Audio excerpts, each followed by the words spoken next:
Taking the time to do this. This is an interview for Cinezine.net, and I'd like to start by just kind of asking, tell me about the formation of Cheap Grills. How did it come together?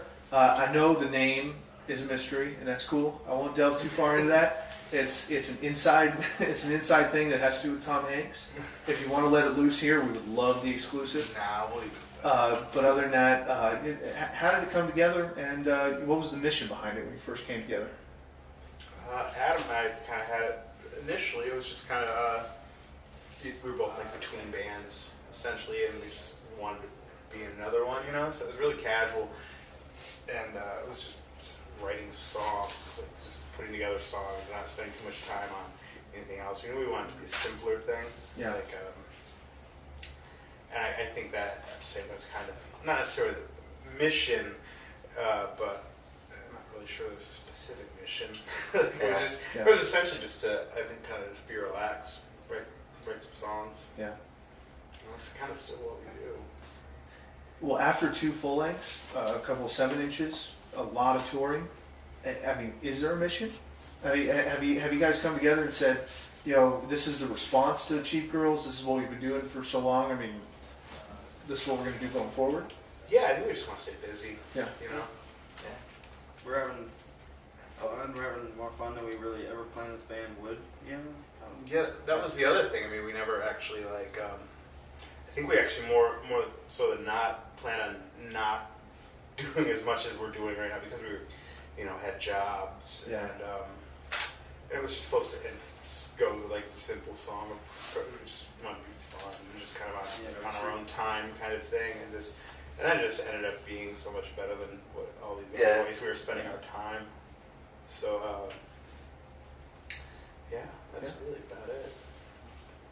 With all the touring and stuff like that, I mean, how much time have you actually had to dedicate towards things looking forward? Like writing and things like that, creating new stuff.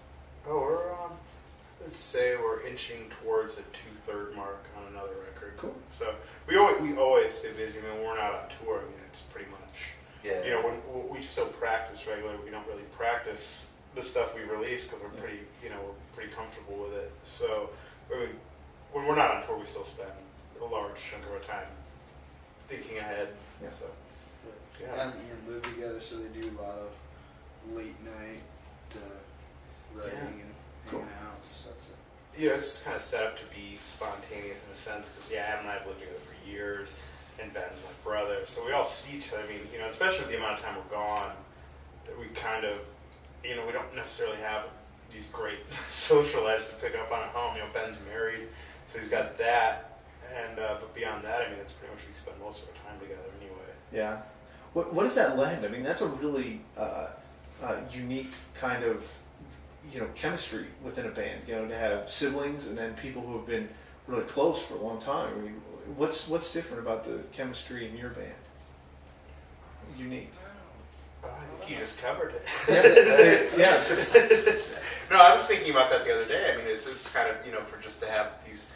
I was thinking about bands that we get asked the brother question all the time, and it's not necessarily this thing that we've always kind of just specifically said that it makes no real difference, and there's not really this outside thing. Yeah. But at the same time, now we do it so often, I think there kind of is, in a sense, and I think we've kind of talked about it with our incentives. We're kind of in a position to there's nothing that really gets in the way of anything. Yeah.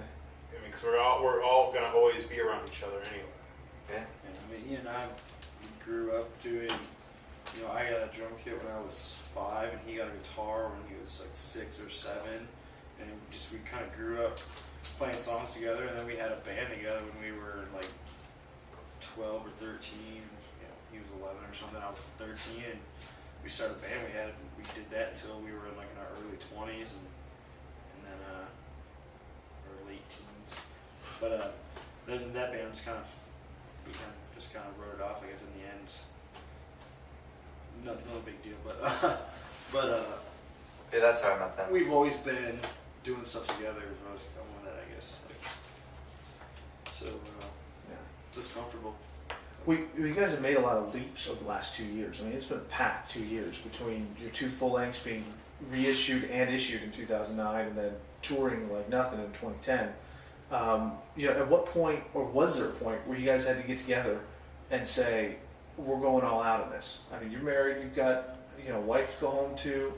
It's it's a tough life being on the road, and it takes a lot of sacrifice. At what point did you guys say, we're all in, all three of us, let's do this? I think I was really drunk in Ann Arbor. And that is awesome. Let's just do it forever. That's right. and honestly, yeah, but I mean, like, honestly, like, I think everything, it wasn't necessarily like one, beyond that, there wasn't some big conscious, like, it comes up, like, future, things like that, and like, but everything else was kind of more on personal, them with their jobs. I've always just kind of chit jobs. But. Yeah, I mean, it was probably a year or so ago, and like I was on like salary at a job and stuff, and we were like, okay, we got asked to do this tour and then this tour, and I finally like, if I'm gonna do it, I'm gonna do it now. And ran out of vacation time. Yeah, in I March. used all my vacation time going to Europe or something, and so. It was just like, okay, I just like stepped down from my job and let's do it. Yeah, Ben probably had the most like, serious thing. Your story's pretty good though. I had a factory job, but there's not much to tell, I guess. But The way you quit that one is good. oh, yeah, the way I quit. It was night shift, so it was like 3 in the morning, and shit wasn't going so well. So I ended up going up to my boss and telling him that Ian got in a car wreck. Never want that. No note or anything. No, like. No, I mean, I figured it was a factory job. I was gonna get laid off soon, anyways. Yeah. Yeah, that's the other thing about it. We moved from Michigan. It's not Yeah. It's not much going on there right now. You guys kind of have job security right now. In a sense. Not really. Well, I want to talk about the cover of Bad Religion you guys did. You covered Kerosene for a tribute album. Mm-hmm. What role did Bad Religion play in what you guys are doing right now? I grew up with, I love that band. They're one of my favorite bands growing up, and I've seen them a bunch of times. They were the first band that, like, when I was young, I waited outside to meet kind of thing out of the show. Remember that? They were just, they were just always around. Like, they were never like Bad Religion never really went away and came back. I mean, that might be arguable for some, but but no, I mean, that was the thing. I mean, there's just like, we grew up on a lot of Punk-O-Rama comps and shit like that. Yeah. So like, we've always been aware about it. Like, as long as I can remember listening to music that wasn't necessarily like on the radio every day, it was like pretty much Bad Religion was one of the first. So. And it's still around. Yeah, totally. We just saw them a few And months it's ago. still They're awesome. fucking great. Like, they're great. Are there any others that you like harken back to over and over again that are like mainstays for you guys? Punk rock specific, or are you just talking about No, general? anything. Oh yeah, I mean tons. I mean, Lemonheads, Gin Blossoms, Bad Religion, Green Day, of course. Oh, yeah. Just, just good songs, solid songs.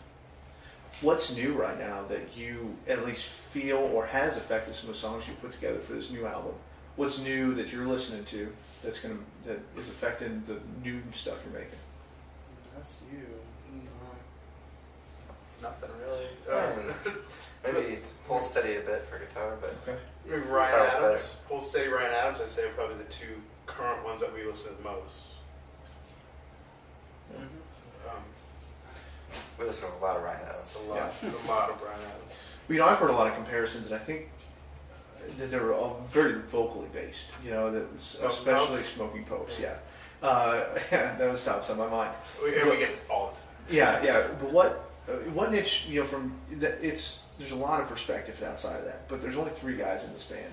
And when you guys think about it, what niche does Cheap Girls fill in terms of music? Oh, I don't know. I don't know if we necessarily thought about that one. I mean, Yeah, it's a weird one. Well, and I mean, we can even make it a little broad. Just tell me what's you know, unique about it. Well, What's, no, you know what? It kind of goes back to what the question a bit ago about simplicity of it all. Yeah. Like, and I think that was if you really wanted a mission, like that was kind of it. It was kind of like a bullshit-free, just a rock band where like not a lot of outside things necessarily matter, other than personal things like going to the writing and things like that. But I mean, it was just kind of not really get caught up and be like not really fill a specific niche other than just a very general, just a present rock band. And that's about as far as I think it ever really went as far as like discussing it, Yeah. you know. Yeah. well, in keeping with that mission, what can we expect just from what you guys have experienced, what you've written for this next album? I mean, what can we expect coming out of you guys? Now, I've heard late this year is, I mean, it's certainly not in stone, but what you guys are aiming for with the new record? What can we expect? Where'd you hear that? In the interview, Lansing, Michigan. Oh, okay.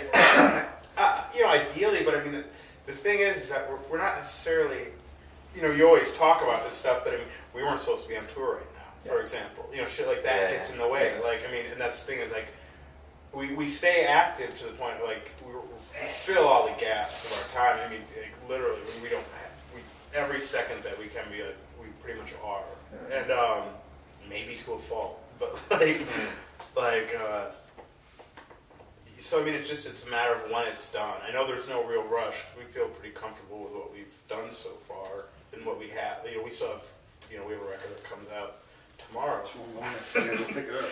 and it's like, we just, that's the one thing is we like to keep that all kind of in check and make sure it's ready. We're not really in a rush necessarily, but we do have a good chunk of songs going. Cool. We've demoed about half a record. So it's kind of fluid right now, though. You guys are just going to see what comes up next. Yeah, and I don't really write very well on tour other than maybe a few lines here and there, but I mean, I don't really have the time or the want to sit down and like write a song right now. You guys were saying that in the interview. I heard too that the writing process is really kind of drastically different right now because you talked about the two houses that you guys had lived in that kind of lent different things to your writing process, and then you add in touring. Do you have to plan out now a big chunk to say this is new material time? Maybe now, I guess we more talk about reaching that point. Yeah. With the first two records, one was completely done before we even played a show, maybe like a couple shows, but just random. And the other one, the Roaring 20s, we weren't that busy at the time. We did a few tours. I would say, we had a few. yeah. But now, I mean, since that record came out, is when we started really getting busy. So it's kind of new, I guess. We haven't really. Yeah, I would say once Roaring 20s was recorded, is when people started kind of reacting to the first one, and then we got to start filling, doing the chunks of time where we'd go out and things like that. Yeah. And so this is actually, we've stayed busy with 7 inches here and there, but I mean, it's definitely, less time to just sit around and write. Yeah, my Roaring 20s was actually recorded in between tours. We did drums and one on tour, then guitars and. Yeah, actually, Yeah. I get split up in 2 sessions because of actually 3 because of tours. Yeah. But, What is this band right now like individually for you guys? What does it mean to you? Everything. Yeah. Just about everything. Yeah. I mean, it's been like I dread going to my job when I'm home, but before I go in and when I'm home, it's like I work on whatever I can to help plan out our tours or do whatever. I mean that's like literally what I have to do, but it means a lot. I put a lot into it. We all do. Yeah. And I think that's why we stay busy with it. I mean, we love doing it. Yeah, and we all know that each other are all putting all into it. So that's Yeah. What kind of outlet is it for you? Oh, I don't know if I'm definitely sort of anxious about shit, but I mean, it's definitely like, it's something to know that knowing it exists and that we get to do the things we do, I mean, it helps you a lot. Yeah. Like, I mean, it's great. and meeting the people you meet everywhere. It's the best. Yeah. Yeah, it sounds like a lot of fun. And then my next question is about touring. Ian, you had said that it was kind of relaxing, and that was kind of a word that caught me off guard. I mean, you may not recall that, but Touring? yeah. Yeah. And I wonder, like, I love is it it. really relaxing? Yeah, we do shit on our terms. I take care of myself way better on tour than I do at home. Yeah, Which so that's good too. yeah, for sure. So you're able to, like, you talking about like eating better, like Eating maybe better, you know, actually getting up out of bed. yeah, having a reason to maybe not drink so much at night. Yeah, yeah. Rather than like, you know, oh, I don't fuck it if I'm hungover tomorrow, I'm gonna have a shitty job or two. It's like, no, it's, you know, yeah, I'm gonna fuck this up if I keep doing this. Yeah, Like, you know, it's a reminder that you're working towards just yeah. staying happy and busy in ways you want to be doing it. So. Yeah, it's like and something we're that- more serious, but at the same time, we don't have to be more serious. You know, we take everything seriously, but we have fun. And I mean, we keep pretty much everything just between the three of us. Like, as far, we're pretty much deal with a lot of the stuff. So, you know, we kind of keep it on our terms. Yeah. And I think that's why it stays relaxing. Is, you know, Is it really tough to do that? no, I would say it's easier. Yeah. You know, we were talking to a friend of ours the other day about a lot of bands. You know, we'll get a manager and things like that really early on. It's just like it's just another person you gotta run everything through, and like, you know, out on this tour, it's just the three of us and our merch guy. Yeah. Do you see? I mean, you have to have seen a rapid growth over the last 2 years. I mean, obviously, We've but been able to stay pretty busy. yeah. So, I mean, but do you see that next step? I mean, like, is there anything in the future where you're like, we're gonna have to hire a manager, or I mean, or is it? Are you guys at a pretty good plateau right now where you feel I comfortable? mean, I think we feel comfortable for the moment. I think it's just we've always just one thing at a time. Yeah. Yeah, it's been very gradual. Yeah. yeah, I mean, I kind of enjoy handling stuff. Yeah. I don't know if I really trust other people. Yeah. Not in that way, but I just prefer to do. Yeah. I kind I mean, of how long- handle things for us, and I kind of enjoy doing it.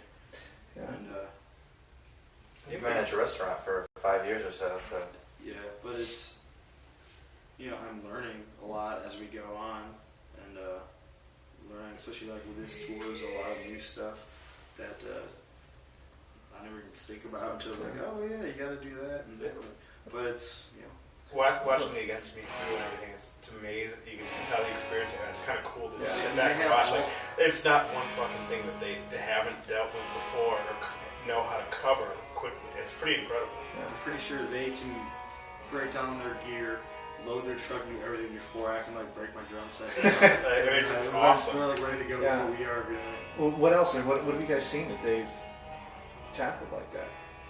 Oh, just in general. I mean, they're just they get along really well. It's just a really positive fucking energy. It's Yeah. awesome. Well, tell me about this tour then. I mean, you guys, I've gone back, looked at who you've toured with, and not to mention you played Fest and things like that. You've played with a ton of different musicians. I mean, what's unique about this lineup?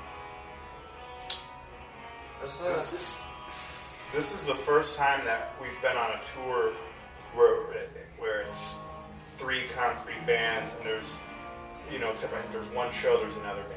Other than that, I mean, before it'd be like, we'd go to a city and we're going to play with this, these friends and things like. And this one's just kind of the first time where it's just there's like a concrete crew of people that is kind of like going into this together. And it's kind of that's first time, right? Yeah. very. I mean, we've done tours with 2 or 3 bands before, but there's always Every night. like every night it's Every just night's kind of different. like it's things run smoothly and everything's planned out. We kind of know what's going on, and we gotta get here really early. Yeah. Really, Really early. Yeah. Cool. Well, we're really looking forward to the set.